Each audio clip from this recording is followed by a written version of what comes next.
Hello, I'm Haley Carter, and today I will be introducing my semester assignment.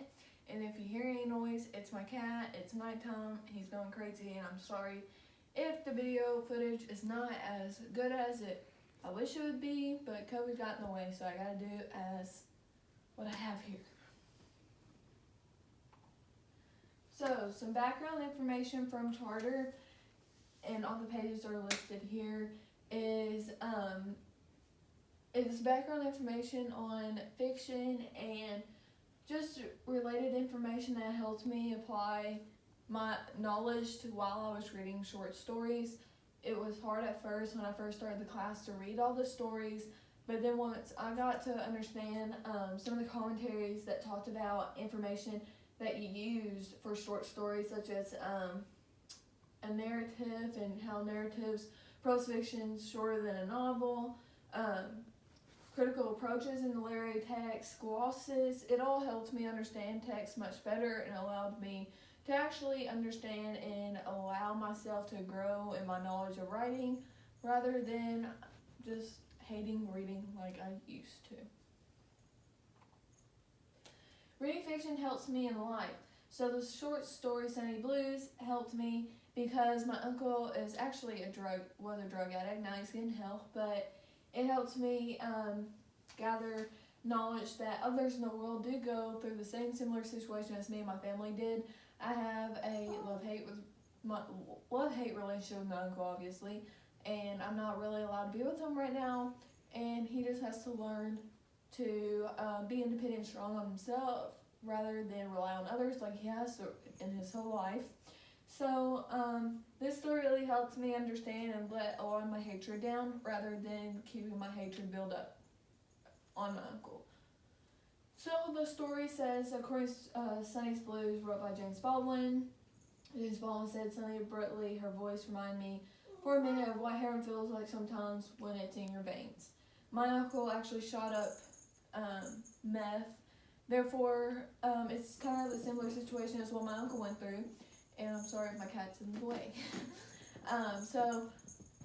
It really helped me understand that there's a lot of other families out there that actually went through the same path as my uncle did, and to see how other families members react to it and actually stand their ground through it all.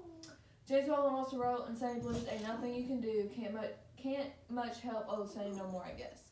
My uncle basically used a lot of us for money. He'd go to jail, we'd bail him out, get lawyers, we'd pay the money for it, put money on his commentary, everything.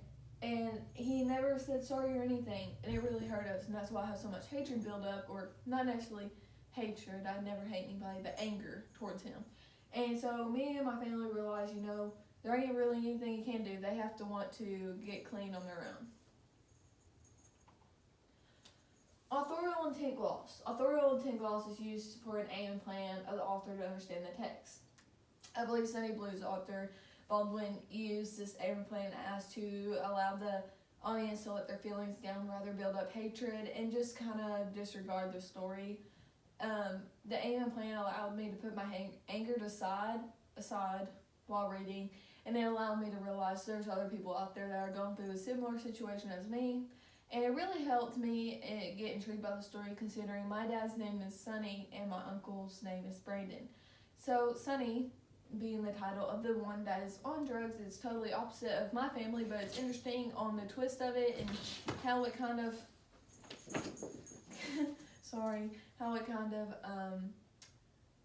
just intrigued me because of the relation and all.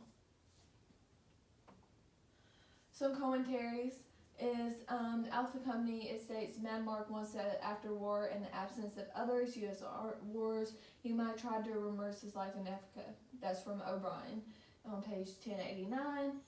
What was the most difficult was the fact that I was forced to admit something I had always hidden from myself, which the American hero had to hide himself as the prince of his public progress that I hated and feared white people. Baldwin, 1153. I come in contact with many delightful men and women of real individuality and of character who had fought to the battle of life to good advantage and sometimes against great odds. Jewett, 1047. These commentaries are ways that allow me to understand many of the other short stories that we read later on down the road in this class. because many of the stories were wrote when war was going on or inequality rights were happening, such as blacks and whites couldn't be together. And there's a lot of Zora. She went to a college and it was all white. She was the only black one there. So like there's a lot of inequality that plays in parts in all these. And Sunny Blues had a lot of inequality in it, just the parts areas people lived. And there's other ones that were based with wars, and ones that were actually wrote while wars were going on. You can tell in the way they speak and just their feelings towards a lot of things, so that really helped me. Gardner was always ready to use forms of writing, not usually considering historiographical such as drama in his work, that for any consideration Gardner was a writer, must also reach out to such forms of writing and what they say about his own approach in the writing of history.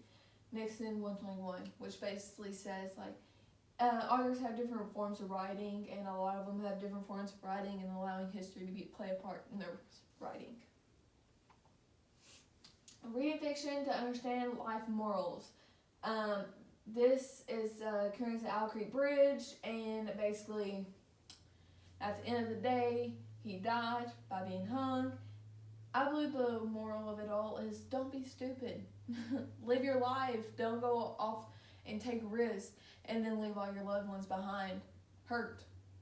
And there's a lot of people in this world today that really need to learn that moral, because in the end, it's hurting the family more than them. Peyton Faulkner received false information from another soldier dressed in gray, which made Peyton very interested in the grand details of the situation. However, the soldier's words that he spoke to Peyton were explained. The Yankees are repairing the railroads. Beers 93. The soldier then stated and again ready for another advance. Beers 93. This made Peyton curious of the whole situation due to the fact that Yanks were put in order and building stockade on the riverbanks. Beers 93. The order stated in Peyton was, any civilian caught interfering with the railroad and bridge tunnels or trains will be summarily hanged. Beers 93. On the end, he got hung because he took a risk knowing the consequences. Never do it in life. Life is too precious to risk. Fiction relating to life. According to Lee Orr, there were advantages for publishers in publishing translations, and the work successful in English often reflected the real-life politics and religious conflicts. Or pages 143 through 182. I'm a nature lover, and some make points in certain short stories allow me to relate to characters involved. A white heron, the girl character chose to protect the bird rather than showing the older man where it was hiding out. I've done the same exact thing. There's animal lovers all around the world. They want to protect animals. For instance, my cat Jasper, I adopted him. I can't see or manage others hurting animals for no apparent reason.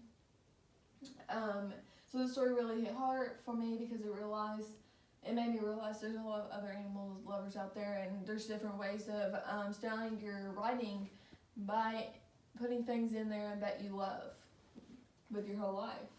In the short story White Heron states, Sylvia would have liked him basically better without the gun. She could not understand why he would kill the very birds he seemed to like so much. Jewett 407. And this one really hit home because I see all these people that walk around and they see the fur on their necks and everything. That's because people are killing animals and getting these. Don't do that. Why kill something you love so much? You're like, I love animals, but then there's people that go out and wear them as decoration. And I'm strongly against that. So I really related this in the way of I'm an animal lover, and Sylvia, the character of the White Heron, was an animal lover. Fiction helps for awareness for Russia community. So the yellow wallpaper is basically on woman depression. I actually suffer from depression, and I currently take medication for it. It's a thing that it goes along throughout my family. There's a lot of us women who have it, and it really hit home when there was people that the author of the story really based it on her life, which she didn't also get help, just like the character in the yellow wallpaper. So it was really sad to see that, and there's a lot of people in the world that are like, oh, you suffer from depression. They think it's just fake. They don't really care that you actually go for it. They don't realize there's so many things that trigger or hurt you. And so this will really hit home to me when I realized that You know, there was someone out there that was very famous and popular with their writing, and they face the same life struggles as I do. And the Yellow White Paper states, at first he meant to repaper the room, but afterwards he said that I was letting it get the better of me, and that nothing was worse for a nervous patient than to give way to such fancy. Skillman, page 344. So actually, a few months ago, I obviously suffered depression, as I said, but on top of it, I had a sickness. Therefore, I was stuck in my house, couldn't go anywhere, and my house was a mess. I had no energy to do anything. My mom came home and realized it was a mess. You know, so I can't imagine her husband in the yellow wallpaper making her stay in one room when I was sick and I was going crazy just being in my apartment by myself. So that's crazy. And Gilbert and Gunbar on page 1178 states, the anxiety introducing connections between the women writers tend to see as their parallel confinements in text, houses, and material female bodies.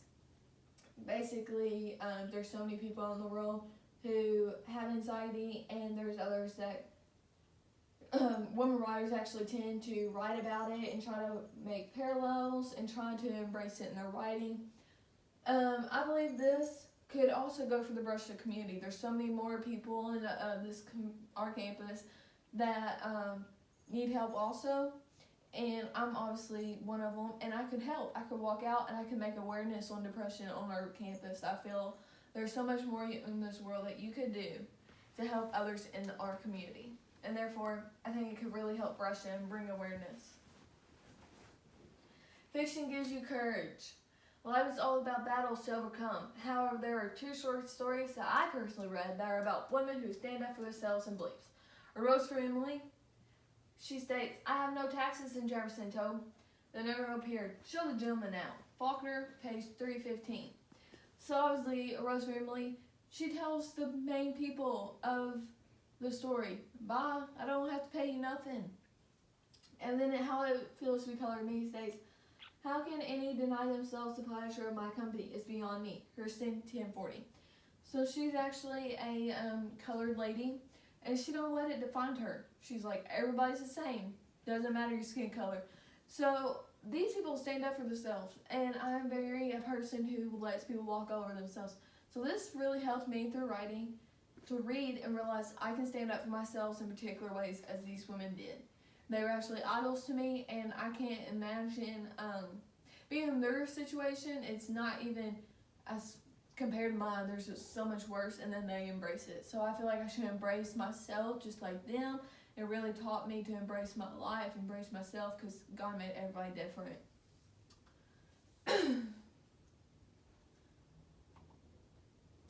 God versus Satan. It was a conflict between the North and the South, so much as between, well, you may say, God and Satan. Faulkner, 1034. The commentary over the meaning of A Rose for Emily, however, applies to many other stories too. Connie and her abductor in the short story, Where You Going, Where You Been? Connie was trying to get away from Satan, but Satan wouldn't allow it and ended up killing her, and he knew better because Connie, for instance, is God and the abductor is Satan. Satan killed God. Everybody knows you should not kill someone. Therefore, he is ruining the morals of life and what the Bible states. That's how it was for A Rose for Emily. Emily knew better than to kill her spouses. Yes, she did, because of many reasons in marriage that she just couldn't get over. She didn't want them leaving her. So many people do the Satan and God versus each thing.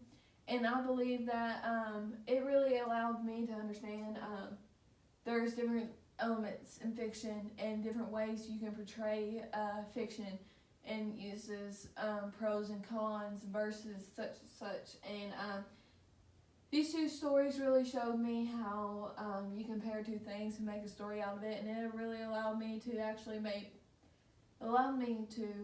progress my knowledge in fiction and hopefully make my writing better.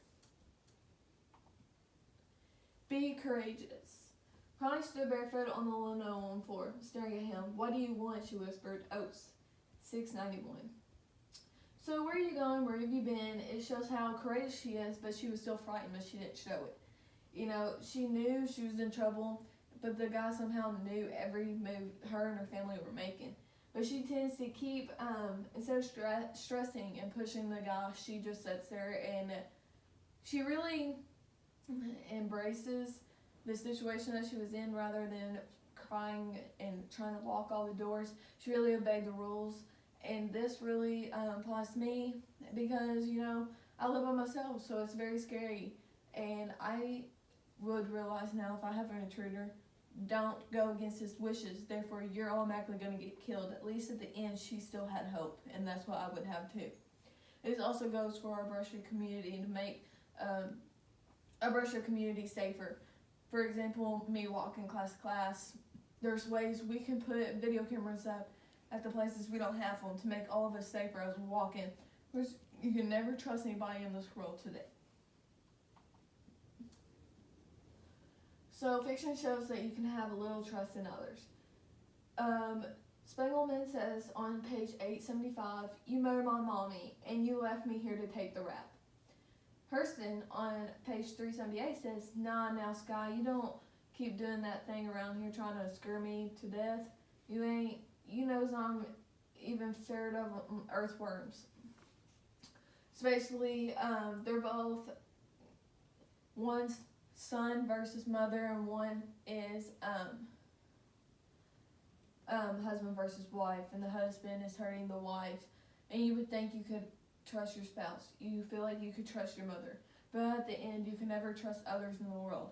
Therefore, it really applies to me because I have a very big heart, so I feel like I can trust anybody. My mom always tells me, "Haley, you can't trust people that easily."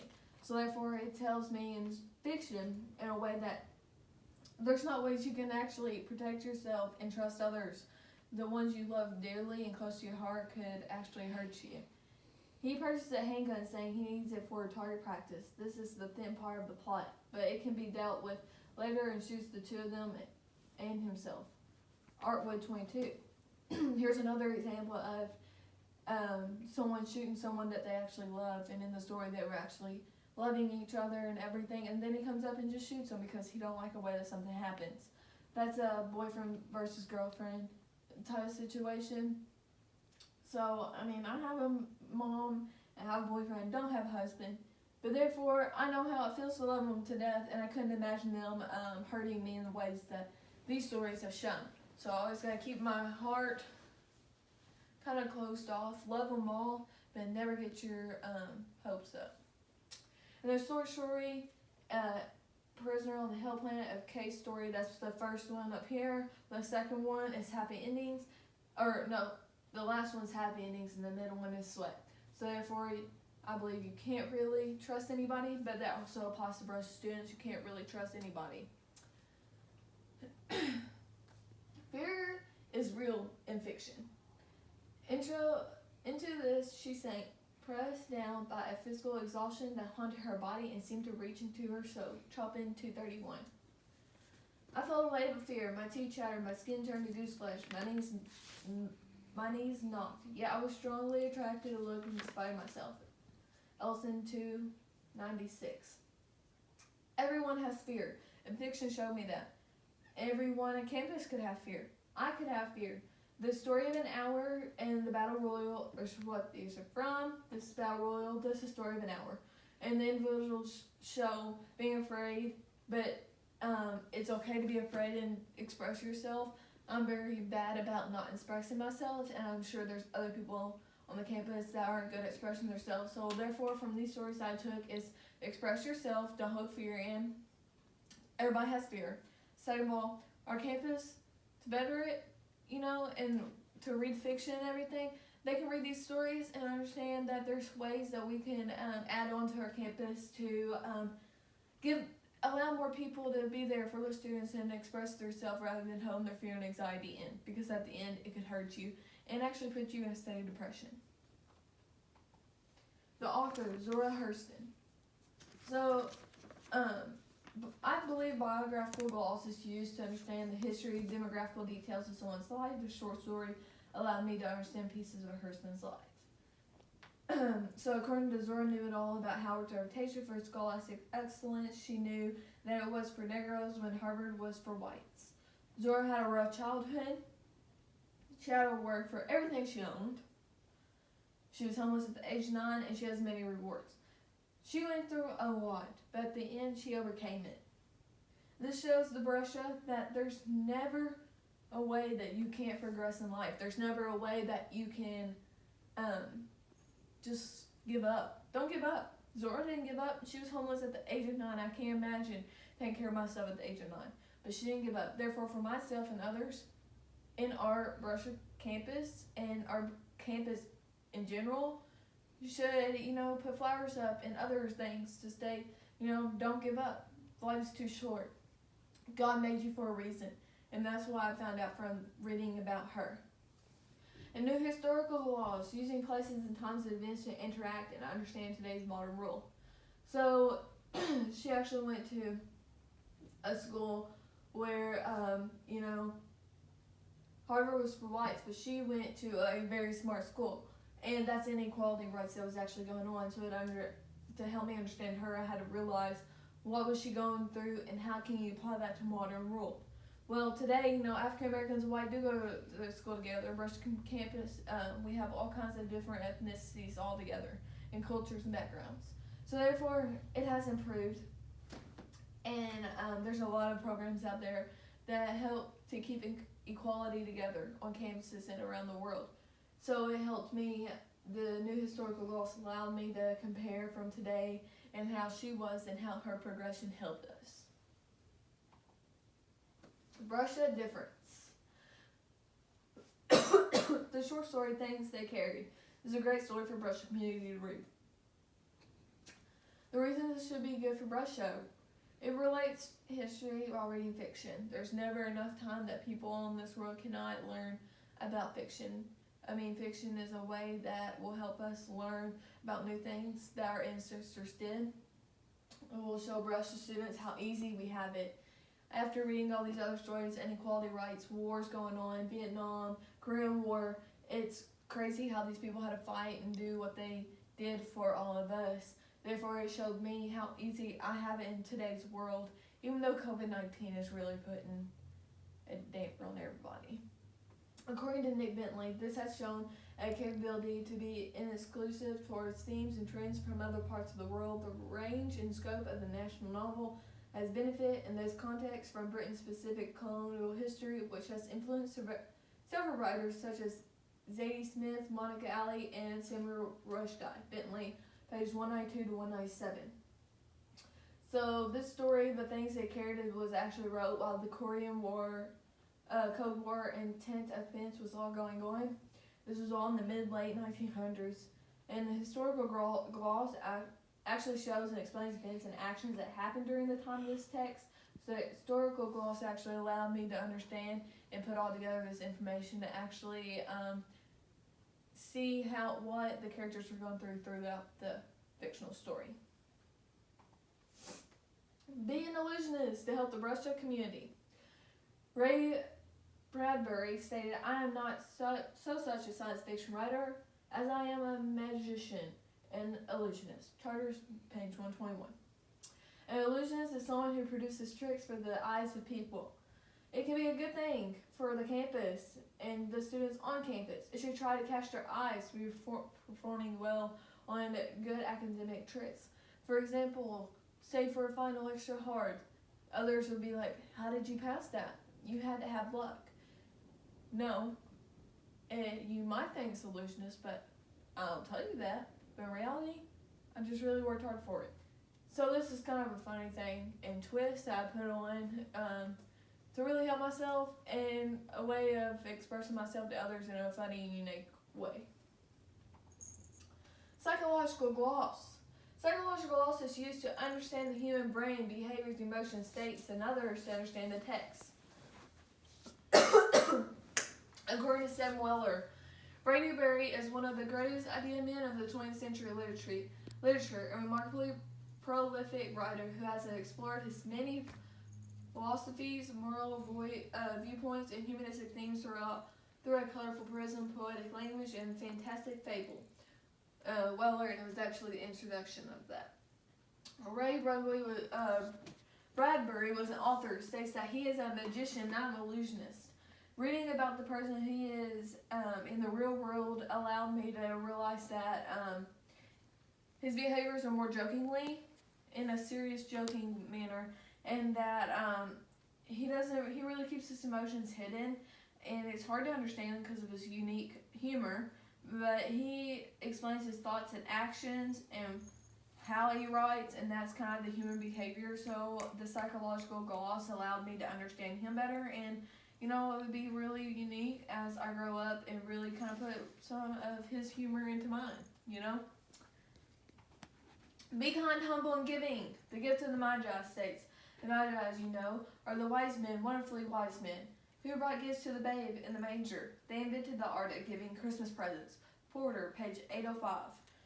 When Porter explains his reasoning behind the humble story, he states, the humble, insignificant little people of New York are just as admirable in their lives as worthy of attention and interest. Porter, page 801.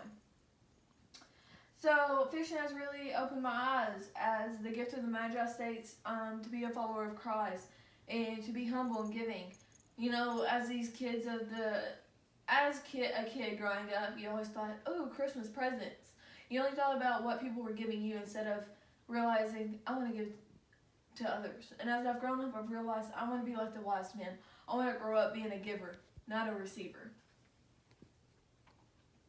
Cultural gloss. Cultural gloss is used in the short story. Cultural gloss is meant by beliefs, customs, attitudes one group of individuals have. The gift of Magi shows how giving is humble, so their cultural beliefs is to believe in God, to give to others. Their attitudes on Christmas and giving is love, humble, and they gave something that was so valuable to them and gave it to others. I want to do the same. I want to give something so important to me to others and be happy about it. So cultural gloss really allowed me to understand the characters of the gift of Magi and allowed me to connect to them in ways that I do in real life today. Christianity builds foundations for Brusha. The Little Match Girl, it shows culture that refers to religion, the means of going to heaven. It also resembles why she is accustomed to being nice and independent. Brusha can learn to grow from the short story. It shows how to be a great person by relying on faith in God. Brusha, being a Catholic school, needs to have more educational resources on the campus to show those who don't understand the Catholic faith what it's like, how to be it, and the true meaning of loving God. Little Match Girl states, she took the little Madden on her arm, and both flew in brightness and joy and high, so very high, and then above was neither cold nor hunger nor anxiety. They were with God. Anderson 3. So it's obviously her grandmother and her flying up to heaven. Marxist gloss. Marxist gloss is a concept of being in relationships with the same belief/power in relation to those of more power. So the Little Match Girl actually relates to this gloss. The gloss compares us believers in God to God. God has the power over all of us. He is our Father. He's our one we look up to. He's the one that created us. All of us believers, we stand by Him. We stand by His beliefs, what He did for us, how He sacrificed for us. We believe in Him. And the Little Match Girl and her grandmother is in a relationship to God. This gloss helped me make the connection and grow with the story. It allowed me to have a stronger interest in growing my religion in my personal life as well. Technology for Brusha. I currently have a class, EDU 246, and recently it stated that technology is always growing. There's never a dead period where technology won't grow anymore. I mean, we can order online. We can do doctor visits online. There's so much. I mean, right now we're in a pandemic and we're still having classes on internet sources. There's never an ending to internet and new technology. And this is a story of It's August 26th. There will come soft rain. It states the front door recognized the dog voice and opened. Bradbury 123. So it's from the illusionist author. And it's a short story, obviously, it's all about technology. And it really allowed me to realize that technology that's happening in the story could happen in a few years from now. There could be a house in this world that, technology could grow and it could do everything on its own. And it also made me realize Brusha can actually step up their game and bring in the new technology to our campus to allow more students to come to Brescia, allow Brescia to grow. It allows us to get a better education, allows me to get a better education by us having the technology that other campuses might not have. To science fiction and to all thinking about the future is quite direct. Gun 1046. Reading fiction helps express. Sandia Cisneros, a female author of a short story, explains she discovered her literary voice, realizing the uniqueness of her experience growing up as a poor Latina in Chicago. Charters 233. The short story Barbecue states, so what if our bodies smell like smoke when you hold them up to your nose, even if you are wash them? Cisneros 234. So this is an actual really unique story, and it really shows how Cisneros really started writing fiction to express herself. She was very poor growing up. She's from a different ethnicity, and how her and her family would grow and share laughter, some fun adventures, but they didn't have a lot. So a Barbie, for instance, that has a little smoke smell to it or is a little melted, that was something that would please them. And it helped me realize, I didn't come from a rich area. I came from Ohio County in a little area where there wasn't much. And my family's actually had to work their butt off to get us where we are now. So it allowed me to realize, I can express myself through writing in the future by showing how, I grew up and how me and my family have grown up to this day. And she wasn't really upset about how she grew up, and I ain't either. I should express myself. So this was a way of making me open my eyes to how I could write stories in the future and show my past life experiences I have gone through. It helps others relate and enjoy reading all at the same time. Gender gloss. Gender gloss is using masculine and femininity clues to stories to help the audience understand a specific text in a way. So the short story Barbecue, it's about a Barbie that gets melted and smells like smoke. That's more towards femininity. Girls play with Barbies most of the time. Therefore, males wouldn't really understand why it was so important for the character to get the Barbie. Why it matters so much, even though there was something wrong with the Barbie, why she still wanted it and was so happy with it. Guys wouldn't understand because it was more towards women. And I think it would help me understand the text. It helped me understand the text and relate more because I am female. I understand how popular these dolls were and how every child wanted them growing up.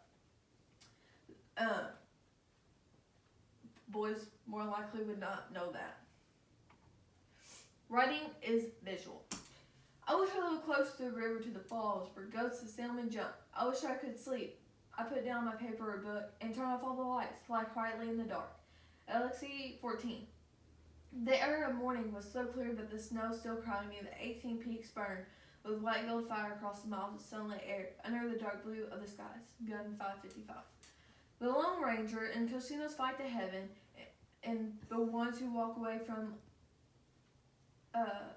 On List are two short stories that came to mind about really showing setting of stories.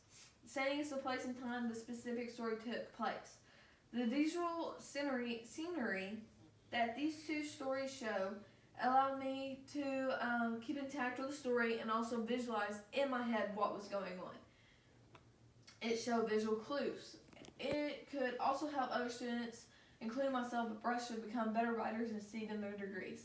Being more visual, I could help others by being more visual, giving them clues as to what I'm thinking. As a teacher, that's stuff that specific elements to teaching that I should keep in my mind to relate to my students. So this really helped me grow in a way towards my academics, and it could help others as Brescia faculty to grow with their degree, and for those that are going to Brescia that can learn to get stronger with the degree they're going for. Formalist gloss. Formalist glosses are used elements of a piece of writing to get the full image of what the author is trying to persuade. A Lone Ranger and Tocino fight fist fight in heaven, and The Ones Who Walk Away from Amadeus. These short stories show relations of plot and setting to give the audience a bigger image in their mind. It helps the audience to visualize, in other words. The authors using formalist gloss elements allow him to create this big picture that allows me to understand what I'm really reading. Entertainment is key. So there are three themes which might be identified as bewilderment, speculation, plain old-fashioned abuse. Jackson 1042. Where there are certain themes, symbols, and images which are based on folk material. Ellison 1029.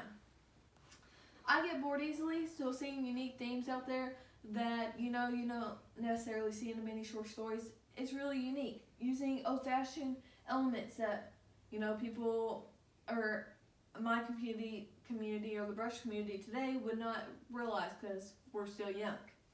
Using those themes to get people entertained, certain symbols, images, and folk material. Use different themes and stories to help us keep intact and keep the audience entertained. So authors use different themes and elements to catch audience attention. This is a way to help me stay focused within short stories. Fiction, bring perspective. The Lottery is a short story that opened my eyes.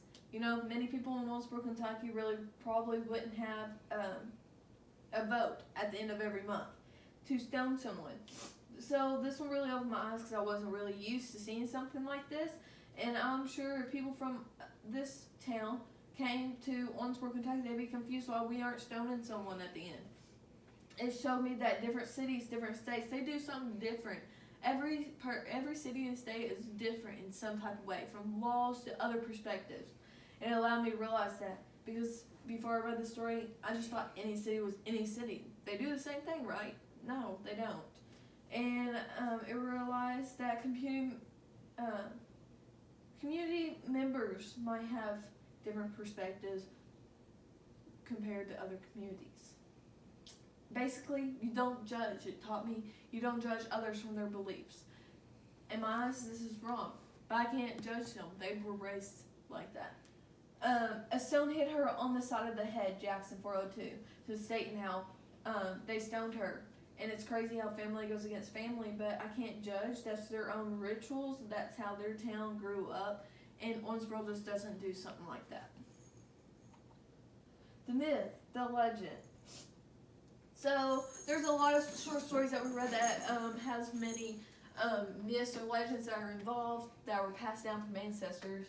Just like Paul's Case and Yellow Woman are two stories that had family stories passed down. There was a short story that some 5 years ago, he was now barely 26. He has been a trifle dissipated, but in order, to curb his appetites and save the loss of time and strength that a sowing of wild oats might have entailed, he had taken his cheese advice off to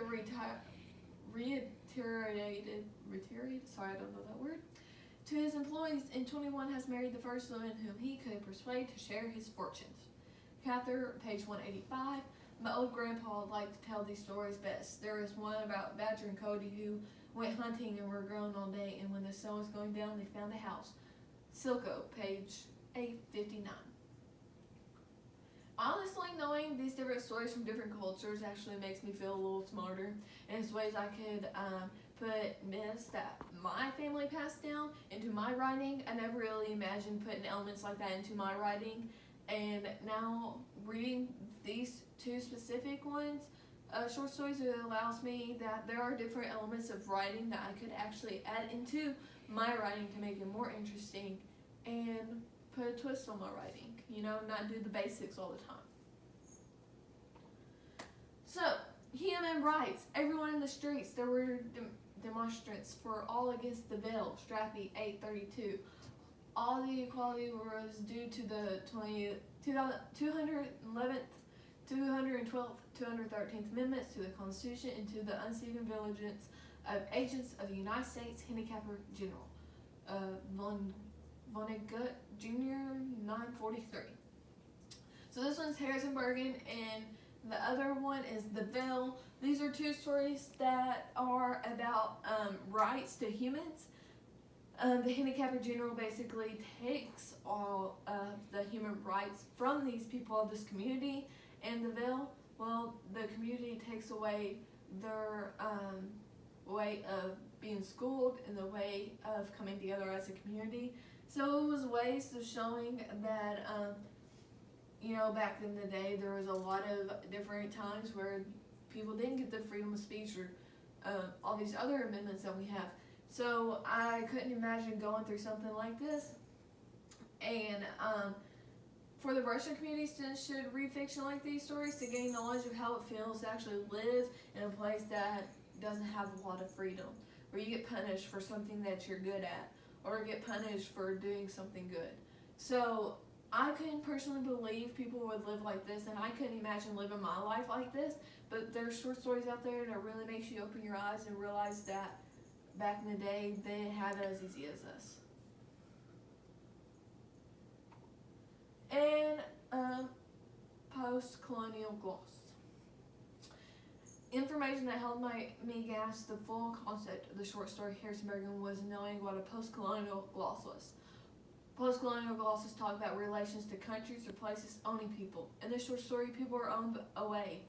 So the handicapper general basically owns all of our people and puts handicaps on them even though they don't need them. The gloss allowed me to see the unfairness that is happening in stories.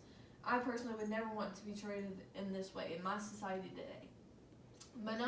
Minority study gloss is used also. This gloss shows disadvantaged individuals compared to normal advantaged groups. She's normal. The handicapper general never got a handicap, but she handicaps the others because she feels that they're too good at something, so they need to be handicapped to make everybody equal. In reality, she's taking their equality away, and she has all the power. So she's making the advantaged disadvantaged. Commentaries are made to live again by means of a prose informed by psychochronicle analysis and semi and symbolist poetry. Cecilia 995.